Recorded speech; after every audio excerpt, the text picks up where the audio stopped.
യുഎസിന്റെ മധ്യസ്ഥതയിൽ ഇസ്രയേലും ഹമാസും തമ്മിൽ വെടിനിർത്തൽ ധാരണയിലെത്തിയതോടെ ഗാസയിലേക്ക് ആയിരങ്ങൾ മടങ്ങുകയാണ്.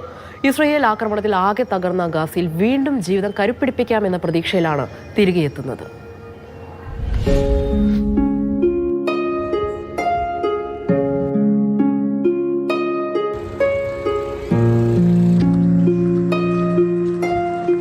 പൗരന്മാർ വടക്കൻ ഗാസയിലേക്ക് മടങ്ങുകയാണ്. ചിലർ വാഹനങ്ങളിൽ തിരിച്ചെത്തിയപ്പോൾ മിക്കവരും തോളിൽ കെട്ടിയ ബാഗുകളിൽ സാധനങ്ങൾ വഹിച്ചുകൊണ്ട് നടക്കുന്നു.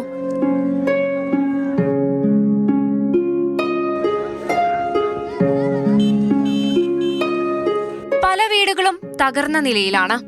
റോഡുകൾ അവശിഷ്ടങ്ങൾ കൊണ്ട് നിറഞ്ഞിരിക്കുന്നു. അടിസ്ഥാന സേവനങ്ങൾ പരിമിതമാണ്.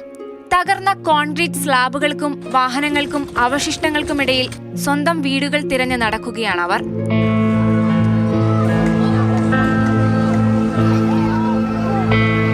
ഭൂരിഭാഗം കെട്ടിടങ്ങളും തകർന്ന് വാസയോഗ്യമല്ലാത്ത നിലയിലാണ്.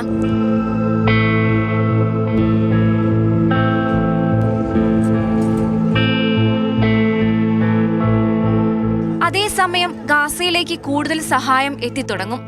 ഞായറാഴ്ച മുതൽ കൂടുതൽ സഹായ വാഹനങ്ങൾ കടത്തിവിടാൻ ഇസ്രായേൽ അനുവദിക്കുമെന്നാണ് റിപ്പോർട്ടുകൾ.